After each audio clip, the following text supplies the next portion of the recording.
Hi everyone, it's John from What Up, and welcome back to another video. And today we're talking Wheel of Time show news, specifically Season 3 news. WoTSeries.com has come through again with a casting as well as an episode title and a few other little tidbits that we want to talk about in tonight's video.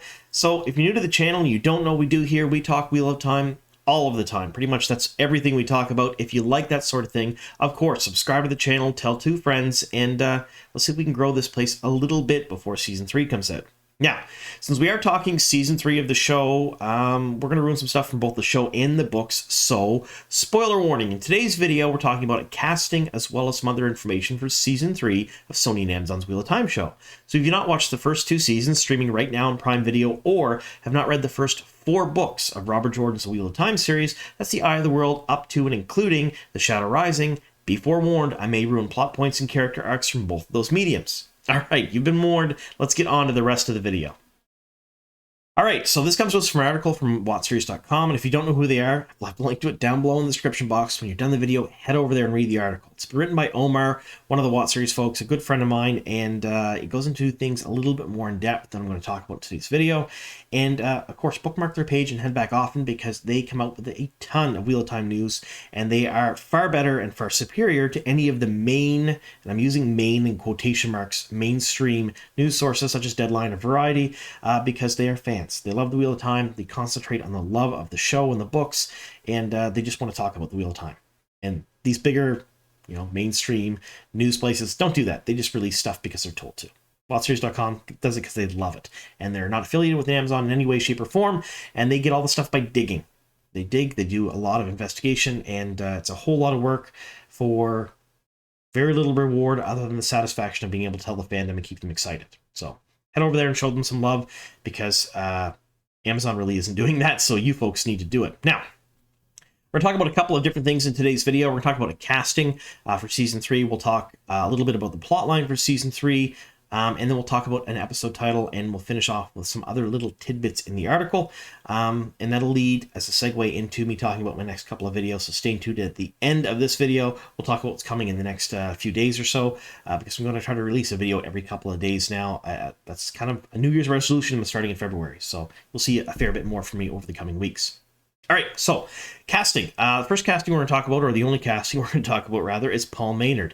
He's an actor that is fairly new to the game. He's been acting since 2022, and he's been in a couple of things that you may recognize him from. He was a combat medic in Extraction 2, and he was also in an episode of Carnival Row.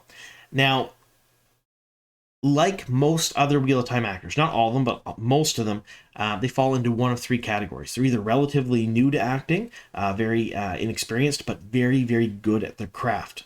So we have a lot of actors and actresses whose big break has been the Wheel of Time. They haven't had much on their CV before that, and they've absolutely knocked their roles out of the park.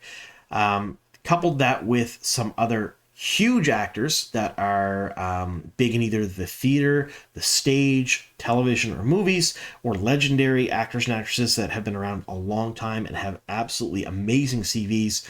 It's kind of a recipe for success because you have people who are new to the game that don't have the bad habits, that keep things fresh, who are learning from people who have a lot of experience, and the people who have a lot of experience actively can riff off of these new people, and it just makes everything, in my opinion, a lot more believable on screen, and I hope they keep it up. Like, I like the fact that we're seeing a lot of new people in the show because it really does help the actors that have a lot of experience as well. So, who's he going to be playing? He's going to be playing Jack Alcine. Now, if you don't remember who Jack Alcine is, he owns a farm, and during The Shadow Rising, he kind of gathered all his friends, his family, his neighbors onto his farm for protection.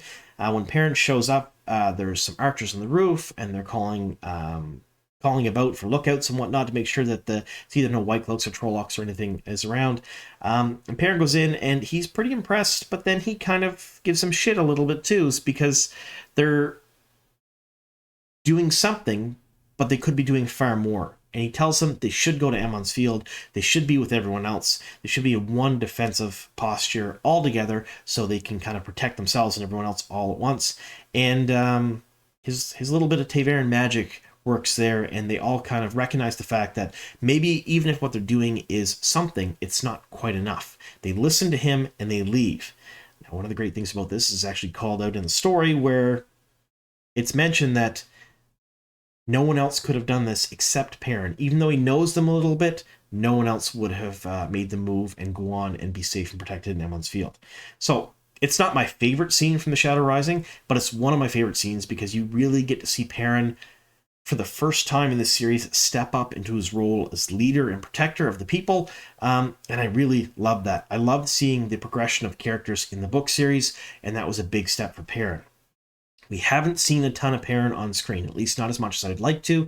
His character, in my opinion, hasn't been progressed as much as I would like to either, and from the sounds of things, we're going to be getting a fair bit of Perrin in Season 3, which kind of rolls right into an episode title that WoTSeries.com released in this particular article as well, and that's Goldeneyes. So episode 7 of Season 3 is titled Goldeneyes, and that's really, really exciting because we know for sure they're going to keep that in the show and not change it from the book series. Perrin kind of gets his Goldeneyes almost permanently at one point in the book series, and the people in Emond's Field start calling him Lord Goldeneyes. He takes it kind of as a joke at first, but then everybody just kind of leans into it because they respect and they want to follow Perrin, and I'm really, really happy that we're going to be keeping that in the show as well. It also means that we're probably going to be following an arc in the Two Rivers for at least a few episodes. I know for sure that Perrin will be in the Two Rivers long before episode 7, so we're probably going to get to see him go there, interact with a lot of the townsfolk. They're probably going to spend a fair bit of time in the story in Season 3, which in my opinion is a really, really good choice, because the Wheel of Time for me, personally, my opinion is it's about the characters and the character building and the progression of the characters' lives and how they interact with other people is what I like most about the books. And unfortunately, they haven't done a whole lot with Perrin in the show just yet. He hasn't gotten all the love he's deserved, and it kind of seems like he may get that in Season 3, and we'll get to see him progress a bit more, because he is going back to Emond's Field. He's going with Fael. If you remember that, I leaked the casting for Fael during Season 2. It's one of my exclusives here on the channel, and we're going to probably see something very close to the storyline in the books, which I'm very, very excited about. All right, so the last little tidbit we're going to talk about today is about Emmanuel Imani, one of Alana's warders. He plays Ivan. Now, he was seen in the first 2 seasons of the show, and WoTSeries.com has been sort of speculating that maybe he won't come back. However, he's recently moved talent agencies, and when he did, his new CV does list Wheel of Time Season 3, so we know he's going to be at least in some, if not all, of Season 3 of the Wheel of Time. Now, a couple of days ago, I released a video speculating on deaths in Season 3. I won't get too much into that because I didn't give full book spoilers, but up to the end of The Shadow Rising, we do know that one of Alana's warders does die.